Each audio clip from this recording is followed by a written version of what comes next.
At St. Ignatius, you can meet all sorts of different types of people who are trying to make this world a more loving and compassionate place. And you can have conversations where you gain strength and hope from other people. And that's a huge gift. We just had our annual picnic this year, which we had to sort of reinvent because of the pandemic. We couldn't use the kitchen the way we usually do, and we decided to take it as an opportunity to do things in a new way. We had a new goal this year of making it our first zero waste picnic. So we gathered a committee of 12 people. We met on Zoom once a week to think through all the pieces that would need to come together, and how could we bring people in a safe and joyful way to nourish their mind, body, soul, and spirit. So those were our sort of guiding principles, and just the process of meeting with these 12 people right there was community building. It was lovely to be in a group of people who were so happy to see old friends and making new friends.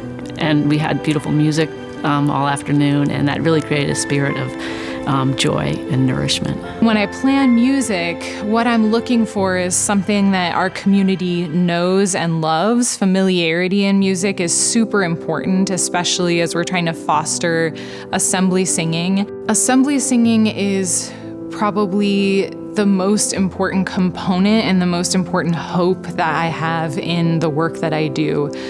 When we sing together as an assembly, first of all, particularly for Catholics who don't have traditions of communal prayer together, communal spoken prayer together, when we sing and when we respond at liturgy, that's one of the first ways that Catholics form their voices and learn how to pray and talk with and respond and be with God. So that is the first way, singing, that is the first way that we enter into dialogue with God and with one another.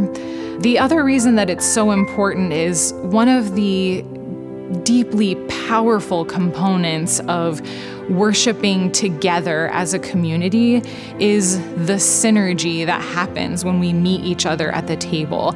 And singing really helps to foster that sense of unity. The first year we started completely online on Zoom. There's a lot of people, you quickly just go right into it. And a few of the kids you will know prior, because some of them might go to your school, or some of them you might just know from like living in the city. It's a small world.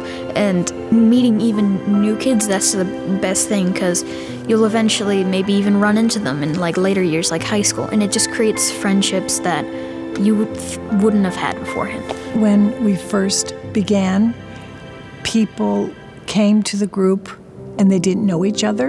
And so I would tell each person, you have to talk to 2 people you don't know. Gosh, it didn't take long at all.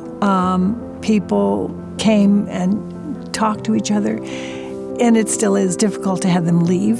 They want to just hang on and hang on and hang on. So they really need that sense of community, and I hope we're providing it for them. Because so many of our people do not have internet, we have reached out to them in different ways. One of the ways is phone calls. So whenever we found a reason, like to call, sometimes they were not really fabricated reasons, but, well, let's call everybody and tell them they can get flu shots at Kaiser, or whatever it happened to be.